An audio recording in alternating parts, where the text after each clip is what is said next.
আসসালামু আলাইকুম ওরহমতুল্লাহি ওবারাকাতুহু। আশা করি আপনারা সকলেই ভালো আছেন।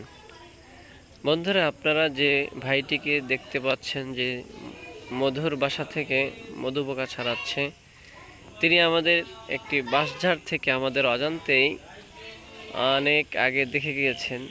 তারপর আমাদেরকে এসে বলেছেন যে আপনাদের মধু পোকার বাসায় আমরা কাটতে পারি। আমরা তো হতভম্ব হয়ে গেছি, কোথায় বাসা, কী বাসা।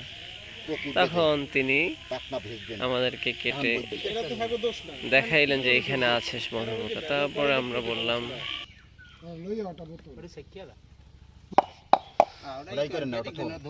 অনেক কষ্ট ক্লাস করে মধু নামিয়েছেন, কেননা বাঁশঝাড়টা এতই ঘনত্ব যেখানে উঠে মধু নামানো খুবই কষ্টকর।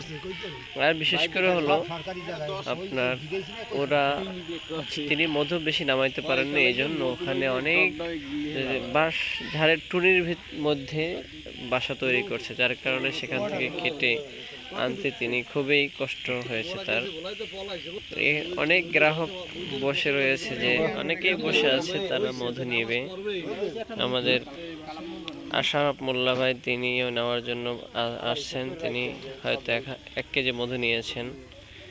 আর মধু না নামাইতে পারার কারণে গ্রাহকরা অনেকেই বঞ্চিত হয়েছেন। তারপরে অনেককে বঞ্চিত করেন না, সবার মুখে মুখে একটু করে মধু দেওয়া হয়েছে।